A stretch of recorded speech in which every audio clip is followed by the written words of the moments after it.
There's nobody in the world has lied to me more than me. How many times do you tell yourself, it's gonna be different this year? How many times have you started the diet saying, oh, this is my year. I'm gonna start this year strong. I'm going to the gym. I'm gonna eat right. 2 weeks later, what'd you do? You lied to yourself. My experience is with people that we're probably running at about 51% of our capacity. Something, I mean, you can think about this yourselves. I often ask undergraduates how many hours a day you waste or how many hours a week you waste. And the classic answer is something like 4 to 6 hours a day. You know, inefficient studying, watching things on YouTube that not only do you not want to watch, that you don't even care about, that make you feel horrible about watching after you're done. That's probably 4 hours right there. You know, you think, well, that's 25 hours a week, it's 100 hours a month, that's 2.5 full work weeks, it's half a year of work weeks per year. And if your time is worth $20 an hour, which is a radical underestimate, it's probably more like 50 if you think about it in terms of deferred wages. If you're wasting 20 hours a week, you're wasting $50,000 a year. And you are doing that right now. And it's because you're young, wasting $50,000 a year is a way bigger catastrophe than it would be for me to waste it, because I'm not going to last nearly as long. And so if your life isn't everything it could be, you could ask yourself, well, what would happen if you just stopped wasting the opportunities that are in front of you? It's our intention. Our intention is everything. Nothing happens on this planet without it. Not one single thing has ever been accomplished without intention. Your imagination is able to do all that you ask in proportion to the degree of your attention. So, what kind of attention do you place on your desires? I tell you this, if success was just a joyride, there would be far more successful people. There's a reason that not many people achieve what they want to do and live the lives they really want to do, because it requires, you know, hard work is one thing, but it requires you to conquer yourself. You are the only one stopping yourself from doing whatever the hell it is that you want to do. There will always be excuses. You can always point fingers at someone else that say someone else has it better. At the end of the day, it's you who chooses to watch TV, to watch YouTube, to browse Facebook when you know you should be doing something else.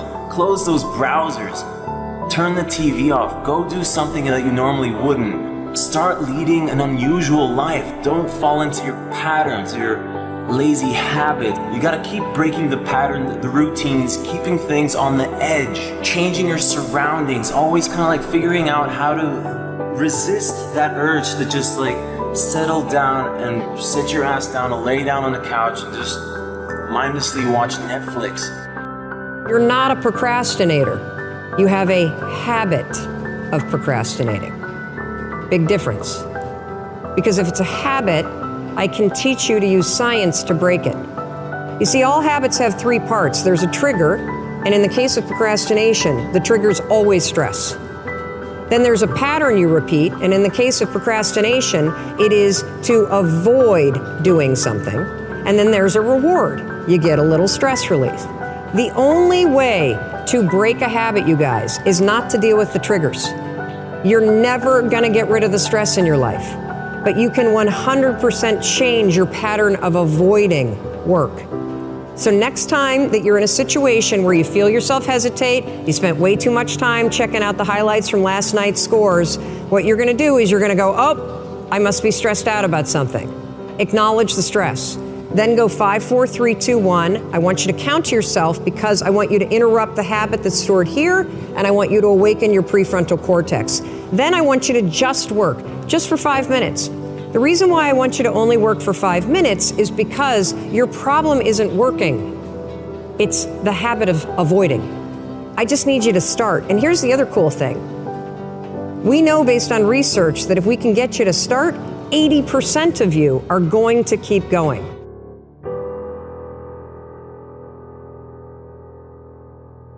You need to be disciplined.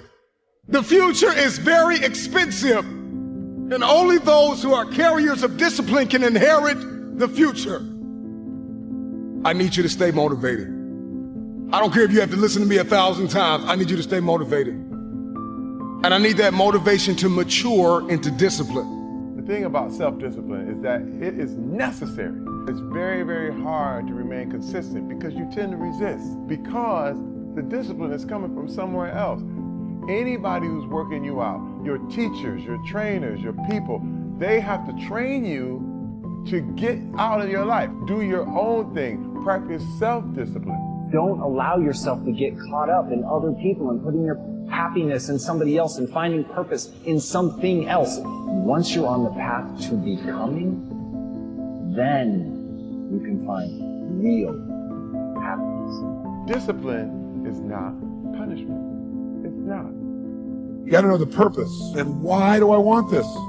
Because any person successful, really successful, knows exactly what they want and they know why. The reason you gotta know why is, remember I said yesterday, reasons come first, answers come second. And believing in yourself is nothing more than doing the things that you once didn't believe that you could do. You see, confidence comes from competence. And in order to go get it, you gotta be willing to put something in that you probably did not sign up to put in. You gotta put in more time. You gotta give up much more sleep than you thought. You gotta put in more money again and again.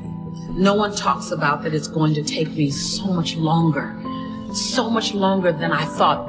Are you willing? I thought that was me at my 100% potential. Come to find out, a few years later, I wasn't anywhere near that. That's why people gotta understand, what is in us, we have no idea until we start trying hard. And I mean really trying hard, where you're obsessed with, hey, this is my new norm. My new norm is that, wow, this isn't always fun. It's not always meant to be fun. And that's when you know you're trying hard. You wanna be somebody who succeeds? You wanna be somebody who builds something? You wanna be somebody who people write books about one day? You are gonna have to be okay with being bad for a long time. I'm telling you, I've been thinking, I've been making calls. That's what I'm asking you to do. What fuels you? The reason why you're so lazy is not because you don't have the ability. You're so lazy because your dream's so small. As you begin to look at yourself, you got to redefine yourself. Who are you right now? And who must you become in order to create what you want? What has to change about you? What is it that you're doing right now that would be a liability for you? As you begin to look toward the future and take inventory of yourself, what is it about you right now that you've got to leave this behind because this no longer fits? Looking at where you want to go and the kind of person that you must become, the kind of standards that you have for you. What is it that you must do differently? It makes sense unless you change your pattern, unless you change the way you're thinking, unless you change your behavior, you're going to continue to produce the results in your life. See, all of us are winners, but some of us are producing results that we don't want. And so all you have to do is look at your game plan, look at your strategy. How is it that you have been being? What is it that you've been doing to produce this? See, you're the director, you're the producer, you're writing the script, you're the star of your life. And as you begin to look at your life, you can decide whether or not it's a smash or whether or not it's a flop. That's in your hands. Look at your life, look at where you want to go. Don't worry about your circumstances. Don't worry about your age. I have a friend who's up in age, over 70, and she wanted to build a multi-million-dollar complex. Her name is Dr. Johnny Coleman. Lenders and bankers say, you can't do that, you're too old. She ignored them. That building now stands, ladies and gentlemen, a multi-million-dollar structure.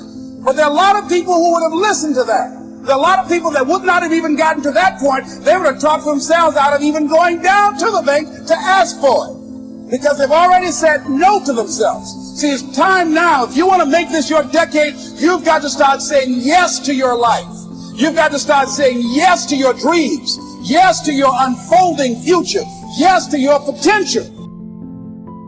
I realize that I need to have a level of focus and a level of intentionality that I have not yet cultivated in my life. That there's still that I do, that I put in the way, that was fine when I was operating and achieving at this level, but now I want to go to this level. And so what are those things? Getting up earlier, being a complete hawk about how I'm spending my time and attention. That in the mornings when I'm with my family, literally being hyper-focused on just them so that I'm present with them. And then confession, I'll literally work for like 25 minutes and then the ADD kicks in and then I'll find myself folding laundry for 20 minutes because I allow myself to get distracted. And see, that's the thing about habits and the levels of success that you get to. That when you recognize that jumping to the next level that you want to get to is nothing more than just tweaking your habits a little bit, that it's really that simple, you will start to be able to have quantum leaps. And I'm realizing that I have amazing habits, but they have gotten me to here. And if I want to get to the next level, it's going to require a level of focus and intentionality that I haven't demanded of myself before. No drinking during the week, being super, super focused on the stuff that's really important. Probably hiring somebody full-time to be a full-time assistant to help me stay organized and focused in terms of scheduling and weeding through all the incoming requests. I think it's just about that, about this sort of like maniacal focus on things that are important. Like now is the time. And what's cool is you can make it happen anytime in your life. Like if there's some jump that you want to make, look, I'm an extraordinarily productive person. I've accomplished a tremendous amount in the last 3 years. But what it's going to take for me to get to the next level and not destroy the people around me with my stress and be an amazing leader and be an amazing mother and be an awesome wife and actually be an incredible businesswoman is a level of focus that I have never required of myself.